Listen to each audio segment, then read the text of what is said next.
The orc woman stood at the center of the choosing hall with her head held high, though her hands trembled at her sides, and every groom who had been summoned to meet her took one look at the jagged scar running from her temple down to her jaw before turning away with barely concealed revulsion. Halira Zarnok had known this would happen, had steeled herself for it during the long journey from the northern clans to this human settlement on the border. But knowing and experiencing were two different things entirely. The scar was a mark of honor among her people, earned when she had defended 3 human children from a rabid direwolf. But to these men it was only ugliness, a reminder that she was other, monstrous, unworthy. The hall was a large wooden structure with high beams and narrow windows that let in streams of dusty afternoon light. Benches lined the walls where village elders sat in judgment, their faces grave as they witnessed yet another rejection. This was the 3rd choosing ceremony held this season, an attempt by the Border Council to forge peace between human and orc settlements through arranged marriages. 2 other orc women had already been successfully matched, but Halira was different. The scar made her different. "Is there no man here with courage?"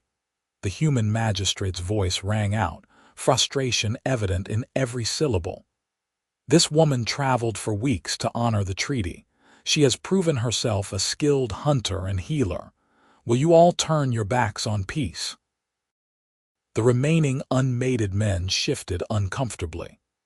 There were perhaps 15 of them left, farmers and traders and craftsmen who had agreed to consider an orc bride in exchange for land grants and protection. But none would meet Halira's dark eyes. She felt the weight of their disgust like a physical thing, pressing down on her shoulders. Then the door at the back of the hall opened with a creak that echoed through the tense silence. A man entered, late and clearly wind-blown from hard riding. He was tall and broad-shouldered, with dark hair that fell past his collar and a weathered face that spoke of years spent outdoors. His clothes were simple but well-made, leather breeches and a wool tunic, and there was mud on his boots. He stopped just inside the doorway, taking in the scene with sharp blue eyes that missed nothing.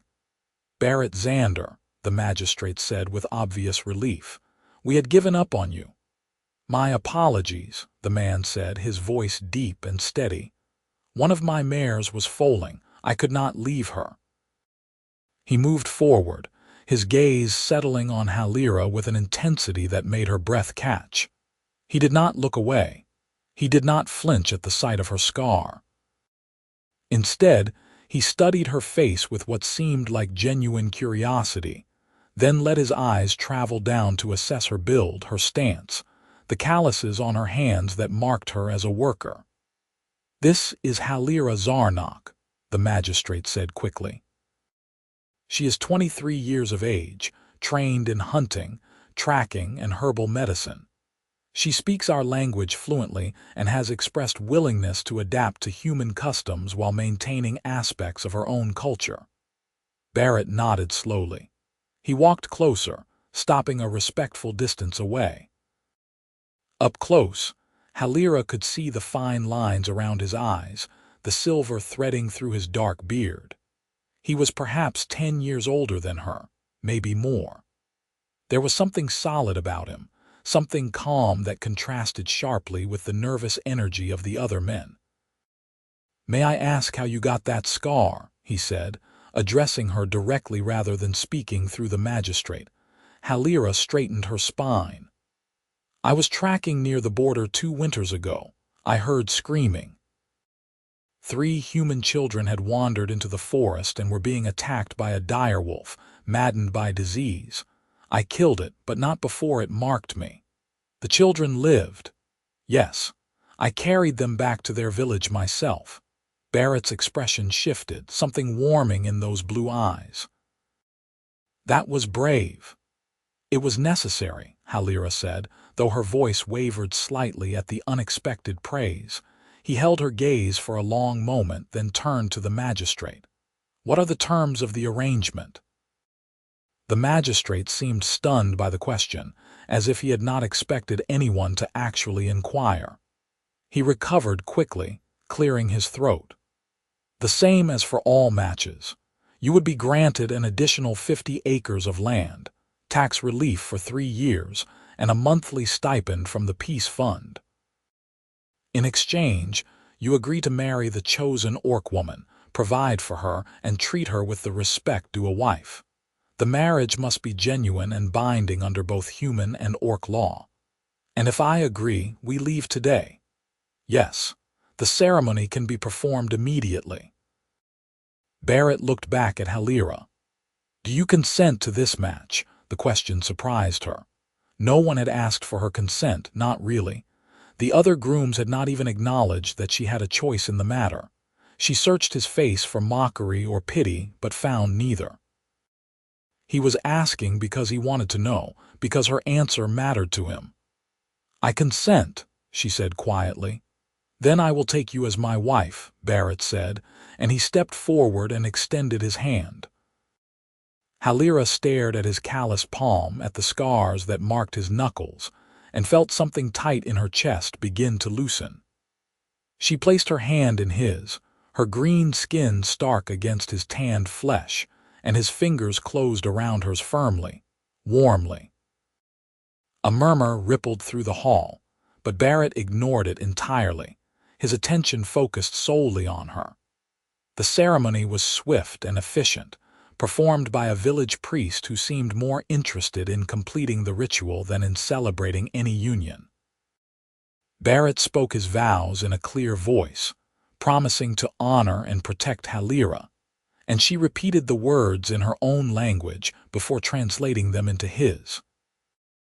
When it was done, the magistrate handed Barrett a rolled document that served as their marriage contract and land grant, and then they were dismissed. Outside, the autumn air was cool and crisp, carrying the scent of wood smoke and fallen leaves. Barrett led her to where his horse was tethered, a sturdy bay gelding with kind eyes. He checked the straps on his saddlebags, then turned to her. "Can you ride?" he asked. "Yes, but I have no horse." "You will ride with me then. My homestead is 3 hours north. We will need to travel quickly if we want to arrive before dark." He swung into the saddle with easy grace, then extended his arm to pull her up behind him.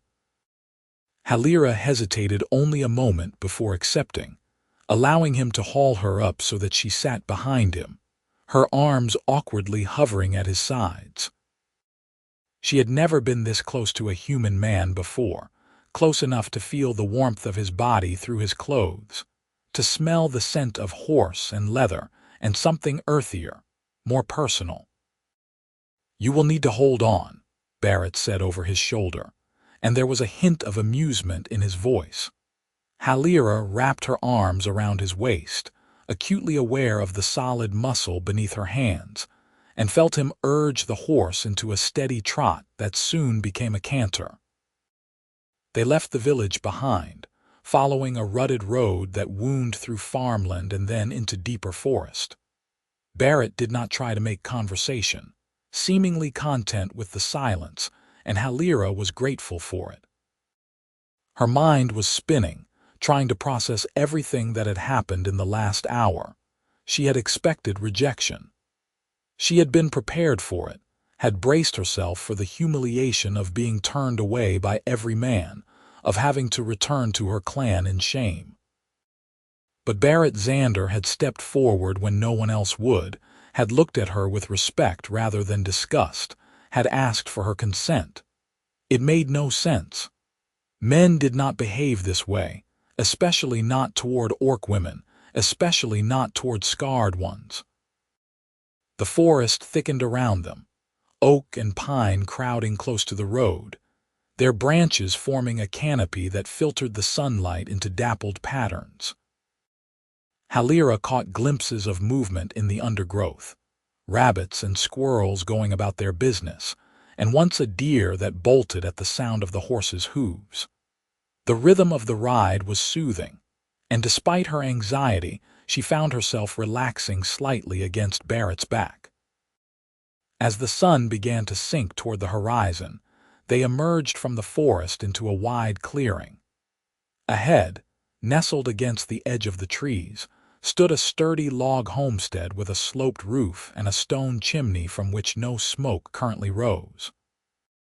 There was a barn nearby, equally well built, and several fenced pastures where horses grazed peacefully. It was a good property, clearly maintained with care, and Halira felt a flicker of surprise that a man with such a place had needed the land grant incentive to take a bride. Barrett dismounted and helped her down, his hands steady on her waist.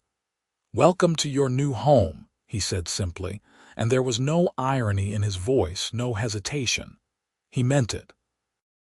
Halira looked around, taking in the neat vegetable garden near the house, the chicken coop, the well with its wooden bucket. "You live here alone?" she asked. "I do now. My father built this place 40 years ago. He and my mother both passed 5 winters back within months of each other. I have been managing it myself since then. It is a large amount of work for one person." "It is," Barrett agreed. He unsaddled the horse efficiently, slinging the heavy leather over one shoulder. "That is part of why I came to the choosing hall today, though I will be honest with you. I did not expect to find anyone I could respect enough to marry. The other men spoke of orc women as if they were livestock to be acquired. I have no interest in a wife I must break like a wild horse." The blunt honesty surprised her. Halira followed him into the barn, watching as he tended to his horse with practiced motions, removing the bridle, checking the animal's hooves, filling a feed bucket with grain. Everything about his movements spoke of competence and care. "Why did you choose me?" she asked, the question bursting out before she could stop it. "The others rejected me because of my scar. Why did you not?" Barrett paused in his work, turning to face her fully. In the dim light of the barn, his eyes were very blue, very serious. "I have scars of my own," he said quietly. "Not on my face, but on my back, my arms, my legs.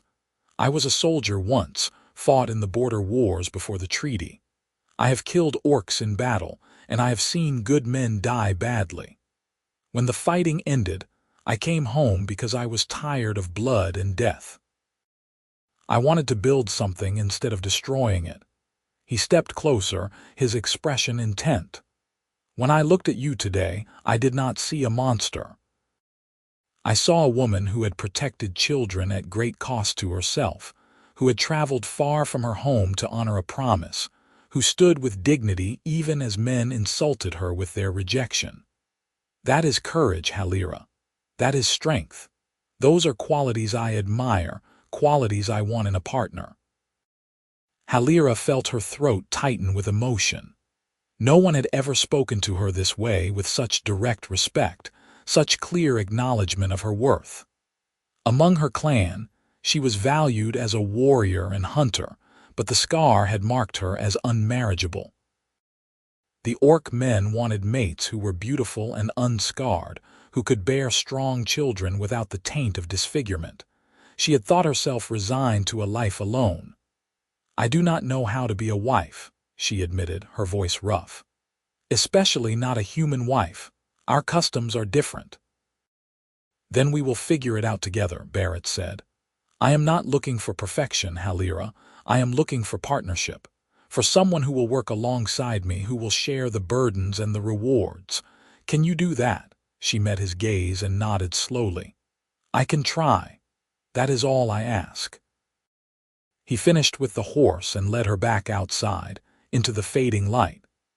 Inside the house, it was clean but sparse, with a large main room dominated by a stone fireplace, a kitchen area with a good iron stove, and 2 smaller rooms that she assumed were for sleeping. The furniture was simple but well made, clearly built by skilled hands. Barrett set about lighting a fire, then pulled out supplies to prepare a meal. "Are you hungry?" he asked, and when Halira nodded, He began to work efficiently, slicing bread and cheese, putting a pot of stew on the stove to heat. "This is from yesterday. It should still be good." Halira moved to help without being asked, finding bowls and spoons, setting the rough-hewn table. They worked in companionable silence, and when the food was ready, they sat across from each other and ate. The stew was simple but hearty, flavored with herbs and root vegetables, and Halira realized she was ravenous. She had not eaten since early morning, too nervous about the choosing ceremony to keep anything down. "Tomorrow I will show you the property," Barrett said between bites. "Teach you the routines where everything is kept. The horses will need the most attention. I breed them for the army and for wealthy merchants. It is good income, but it requires constant work." "I am strong," Halira said. "I can help with heavy labor. I do not doubt it." He studied her across the table, his expression thoughtful. "I meant what I said earlier. I want this to be a true partnership. You are not my servant, Halira.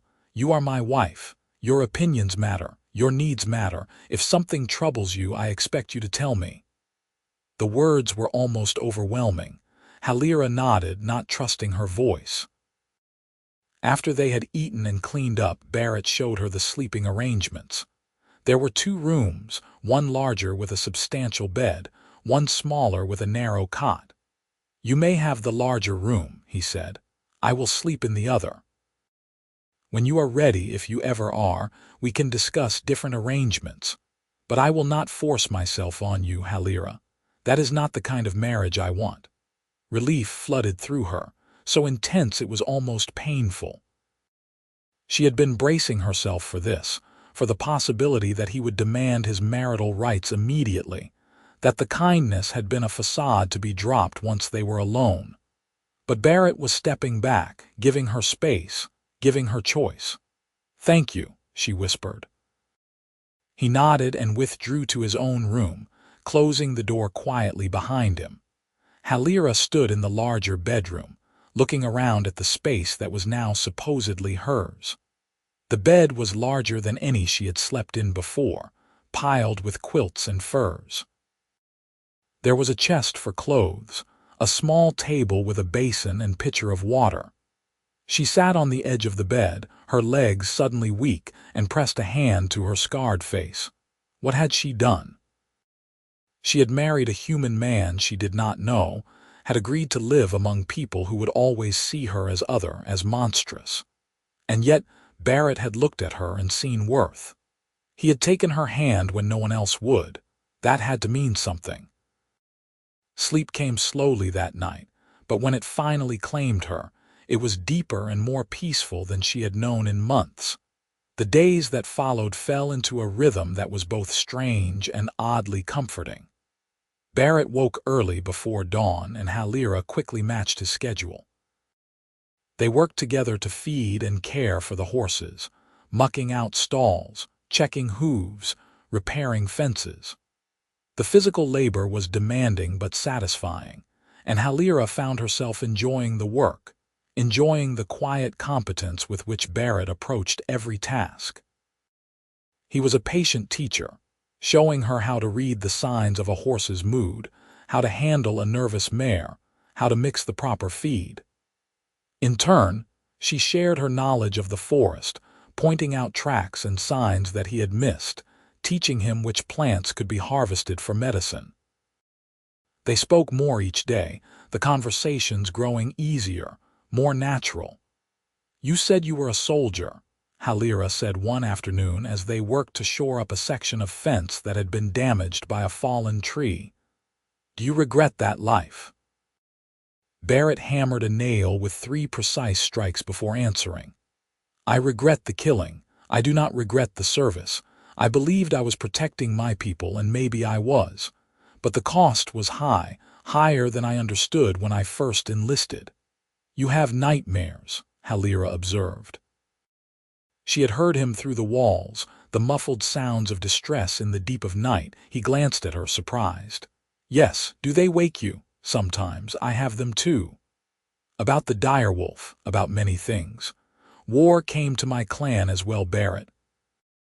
I have killed humans in battle, just as you have killed orcs.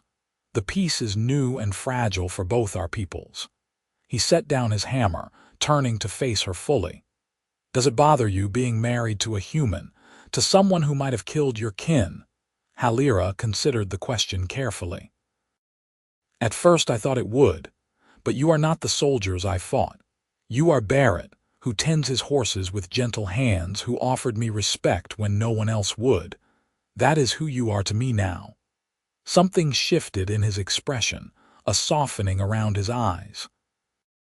"You are not what I expected either," he admitted. "I thought you would be angry, resentful, that you would see this marriage as a punishment. But you work hard, you share your knowledge freely, and you have never once complained about the labor or the isolation."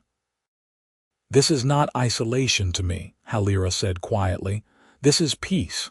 This is partnership, as you promised. I have found something here I did not expect to find." "What is that?" "Belonging."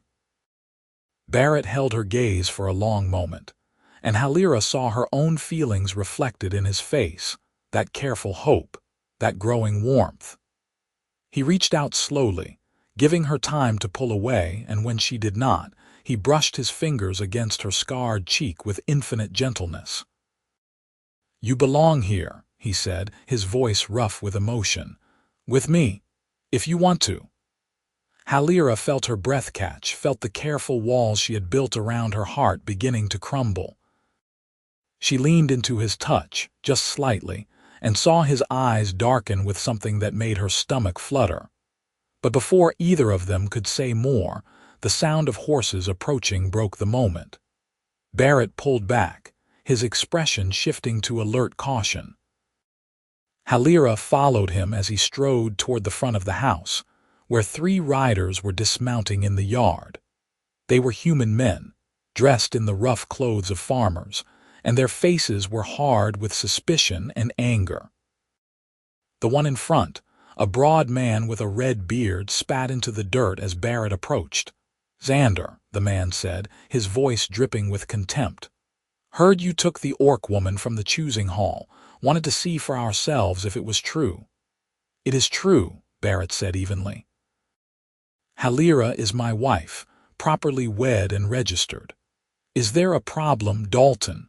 Dalton's eyes flicked to Halira, traveling over her in a way that made her skin crawl. "Problem is you brought an orc onto human land, gave her rights and standing. That is a spit in the face of every man who lost family to their kind." "The war is over," Barrett said, his voice hardening. "The treaty was signed by people smarter than you or me. If you have an issue with it, take it up with the magistrate." "Maybe we take it up with you instead," one of the other men said, moving his hand to the knife at his belt. "Teach you what happens to traitors." Halira felt her muscles tense, felt the familiar battle readiness flooding her system. She had faced men like these before, men who hated her simply for existing. But before she could move, Barrett stepped forward, putting himself between her and the 3 men. "You are on my property," he said quietly, and there was something dangerous in his voice now, something that spoke of the soldier he had been. "You are threatening my wife. You have one chance to leave peacefully. I suggest you take it." Dalton sneered. 3 against 1, Xander. "You sure you want to play this game?" 3 against 2, Halira said, stepping up beside Barrett. She let her hand rest on the hunting knife she wore at her hip, and she bared her tusks slightly in a gesture that could not be mistaken for anything but a threat. "And I promise you, I am worth at least 2 of your men." The 3 strangers hesitated, clearly not having expected her to speak, let alone to challenge them. Dalton's face flushed an ugly red, but before he could respond, Barrett spoke again. "I fought in the border wars for 8 years, he said conversationally. "Earned 3 commendations and a scar for every season. My wife killed a rabid direwolf with her bare hands to save human children. Between the 2 of us, I think we can handle 3 farmers who are too cowardly to honor the treaty their own leaders signed." The standoff stretched, tension crackling in the air. Then Dalton spat again and turned back to his horse. "This is not over," he growled. "Others will hear about this." "Others will come. Let them," Barrett said, "and tell them all to bring better manners next time." The 3 men mounted and rode off, kicking up dust. Barrett watched them go, his posture rigid, and only when they had disappeared from sight did he turn to Halira. "Are you all right?" he asked. "I am fine. Are you?" He let out a long breath, some of the tension leaving his shoulders. "I knew there would be trouble eventually. Not everyone supports the treaty. Some of the border families lost a great deal in the wars." "I understand their anger," Halira said quietly. "I lost family too. My brother, my uncle, 3 cousins. But the fighting has to end somewhere or it will consume us all." Barrett nodded slowly. "You are right, of course. But knowing that and feeling it are different things. Come on. We should finish the fence before dark." They worked in silence for the rest of the afternoon. But it was a different silence now, weighted with awareness and shared danger. When they returned to the house that evening, Barrett checked the windows and doors more carefully than usual, and Halira caught him looking at her with an expression that mixed concern and something deeper, something more possessive. That night, after they had eaten and were preparing for bed, Barrett paused outside her door. "Halira," he said quietly, "if you would feel safer, you could sleep in my room. I would take the floor. I just want you to know that the option is there." Halira studied his face, seeing the sincerity there, the genuine concern. Something warm unfurled in her chest, something terrifying and wonderful. "I feel safe here," she said honestly, "because you are here. But Barrett, I do not want you to sleep on the floor in your own home." His eyes widened slightly. "Halira." "We are married," she said, her voice steady despite the rapid beating of her heart. "And I trust you. If you are willing, I would like to share your bed, not for duty or obligation, but because I want to be close to you." For a moment, Barrett simply stared at her, and Halira worried she had misread everything, had pushed too fast. But then he stepped forward and cupped her face in both hands, his thumbs tracing the line of her scar with heartbreaking tenderness. "I am more than willing," he said roughly. "Halira, you have been driving me mad these past weeks. You are brave and strong and beautiful, and I want you more than I have wanted anything in my life, but I need you to be sure." "I am sure," Halira whispered, and then his mouth was on hers, warm and demanding and perfect. They stumbled into his bedroom together, mouths joined, hands fumbling with laces and buttons. Barrett kissed the scar on her face, then her neck, her shoulders, every inch of green skin he could reach, and Halira let her hands explore the hard planes of his body, tracing the scars he had mentioned, learning the map of his history written in old wounds. When they finally came together, it was with a desperation born of loneliness and longing, a fierce claiming that left them both gasping. Barrett was gentle but demanding, and Halira matched him stroke for stroke, letting herself be vulnerable in a way she had never been before. When they finally collapsed together, sweat slicked and trembling, Halira felt tears sliding down her face, though she could not have said whether they were from joy or relief or simple, overwhelming emotion. Barrett kissed the tears away, pulling her close against his chest, and Halira let herself relax into his warmth, into the solid steadiness of him. "I love you," he murmured against her hair, and the words were so unexpected, so perfect, that Halira felt her heart might burst. "I love you too," she whispered back, and felt him smile against her skin. They slept tangled together that night, and for the first time since the direwolf attack, Halira did not dream of blood and violence. She dreamed, instead of horses running through green fields, of strong hands holding hers, of a future that stretched bright and full of promise. The trouble returned a week later, but this time they were ready for it. Halira was in the barn when she heard the commotion, angry voices and the sound of breaking wood. She grabbed her bow and ran outside to find a group of 8 men, some on horseback, some on foot, surrounding Barrett in the yard. Dalton was there again, along with several others she did not recognize. One of them had just smashed a fence post with a heavy club. "Last chance, Xander," Dalton was saying. "Send the orc away or we will burn you out. We will not have her kind settling on human land." Barrett stood with his arms crossed, his face calm but his eyes blazing with fury. "Halira is my wife, bound by law and custom. You have no right to demand anything from me." "We have the right of strength," another man said, and several of the others murmured agreement, hefting weapons. Halira stepped out of the barn, her bow drawn and an arrow nocked, aimed directly at Dalton's chest. "You should leave," she said clearly. "Now." The men spun to face her, several reaching for their own weapons. But before anyone could act, the sound of more horses approaching filled the air. Halira risked a glance and felt shock ripple through her at what she saw. A contingent of soldiers in the colors of the border magistrate were riding hard into the yard, led by a stern-faced captain with graying hair. Behind them rode 3 orc warriors, massive and imposing in their clan armor. Halira recognized one of them immediately, Gorza, her clan's representative to the Peace Council.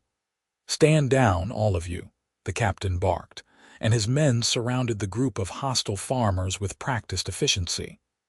"You are in violation of the peace treaty and the law. Drop your weapons." Dalton and his men hesitated, clearly not having expected official intervention. Slowly, sullenly, they complied. The captain dismounted and strode over to Barrett and Halira. "Barrett Xander, Halira Zarnok." "Yes, sir," Barrett said. "We received word that there might be trouble here."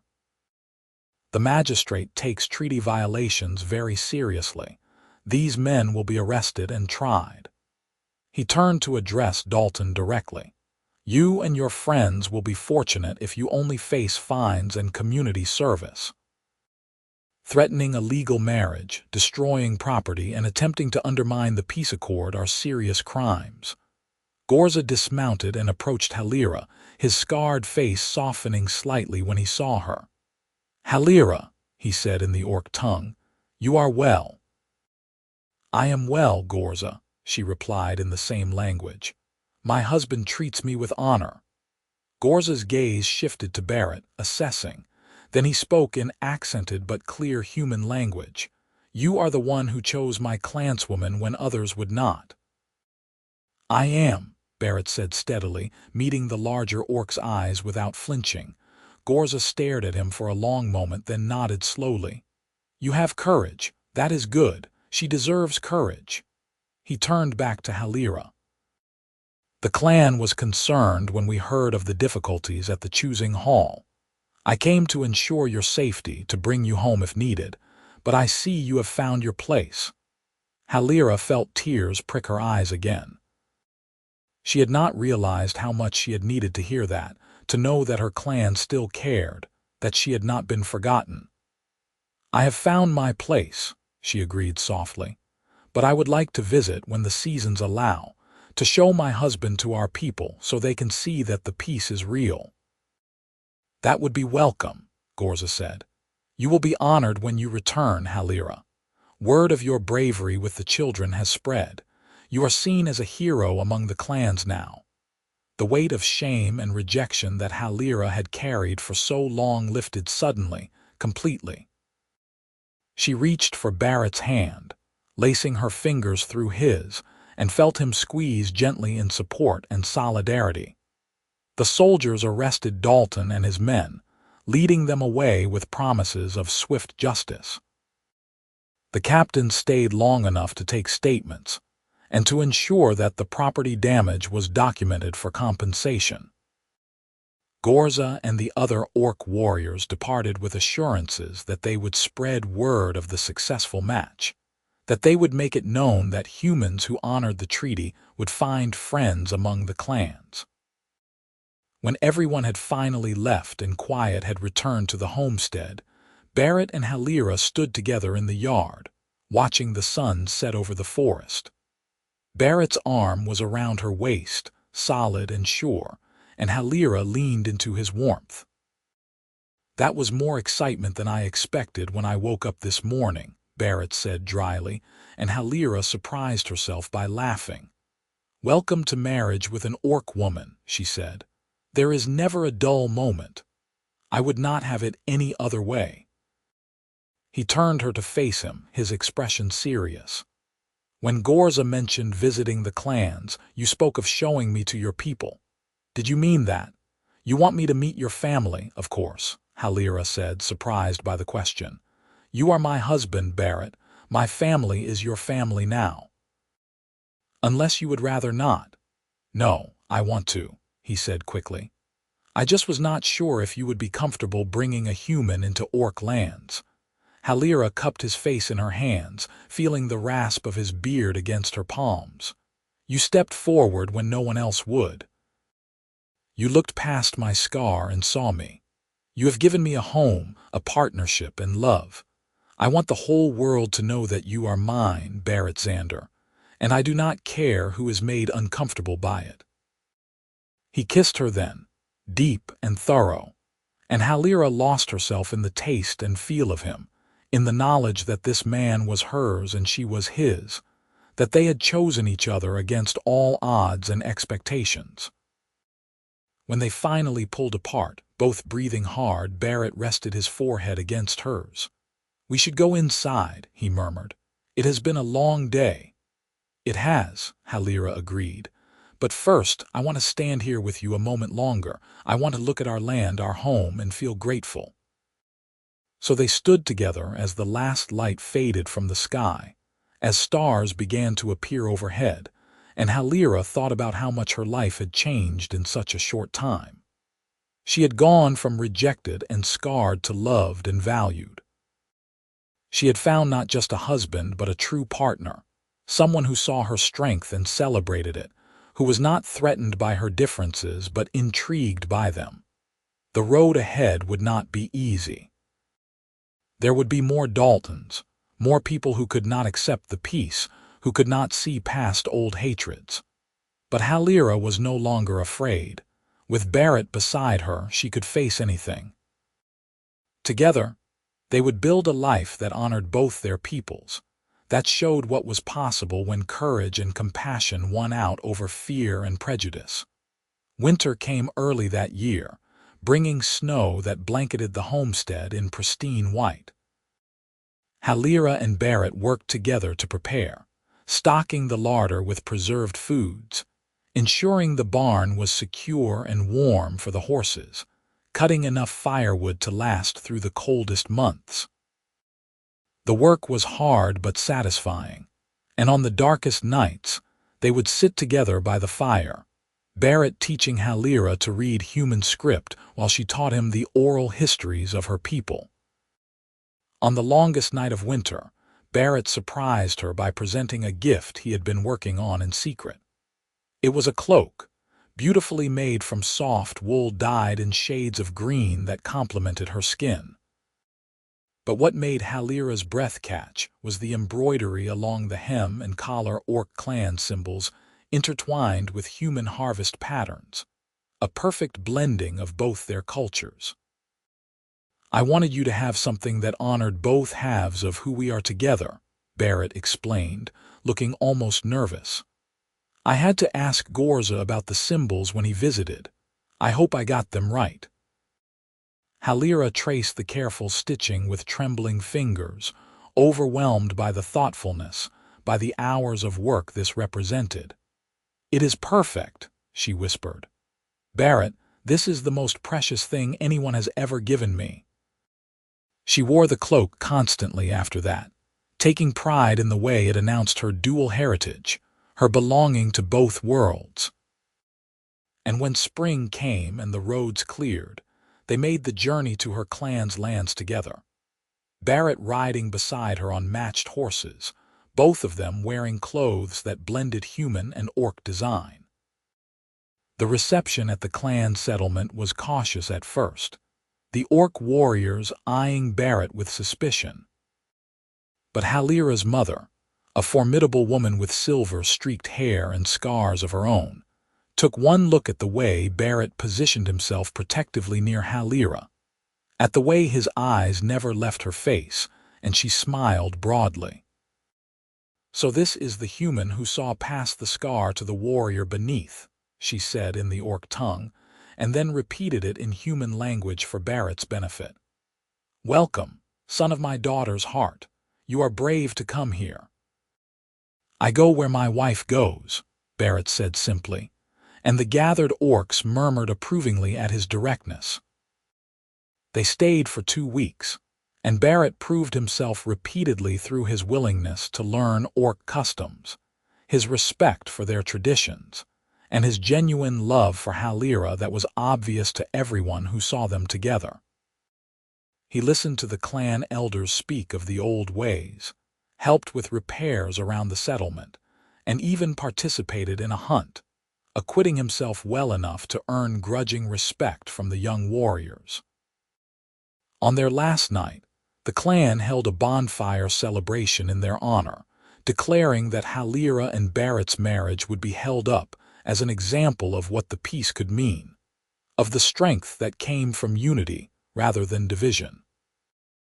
Halira stood with Barrett's arm around her, surrounded by her people, and felt a completeness she had never imagined possible. When they returned to the homestead, it was with gifts from the clan weapons, tools, woven blankets, and promises of trade and mutual support. But the greatest gift was the acceptance, the knowledge that Halira had not lost her heritage by marrying a human, that she could be both orc and wife, warrior and partner. As spring turned to summer, their life together deepened and flourished. They expanded the horse breeding operation, their combined skills creating a reputation for quality that brought buyers from across the region. Halira's healing knowledge became known among the nearby human settlements, and people began to seek her out for remedies and advice, their initial fear giving way to trust as she proved herself time and again. And on a warm evening in late summer, as they sat together on the porch watching fireflies dance in the meadow, Halira placed Barrett's hand on her still flat belly and whispered the news she had been holding close for weeks. "We are going to have a child," she said, and watched his face transform with joy and wonder. Barrett gathered her into his arms, holding her with a tenderness that made her heart ache. "A child," he breathed. "Halira, are you happy? Is this what you want?" "More than anything," she assured him. "I want to build a family with you, Barrett. I want to raise children who know both worlds, who can be bridges between our peoples. Is that what you want?" "Yes," he said fervently. "God, yes. You have given me so much already, and now this. I am the luckiest man alive." They held each other as the sun set, as the sky painted itself in shades of orange and purple. And Halira thought back to that day in the choosing hall, to the moment when her life had hung in the balance between rejection and hope. Barrett had stepped forward when no one else would, had taken her hand gladly, and in doing so had given her not just a home but a future. The scar on her face would always be there, a reminder of the direwolf and the children she had saved. But it was no longer a mark of shame or ugliness. It was part of her story, part of what had brought her to this moment, to this man, to this life. And when their child was born in the spring, healthy and squalling and perfect, with green-tinged skin and Barrett's blue eyes, Halira held the baby close and whispered promises of love and acceptance, of a world where difference was celebrated rather than feared.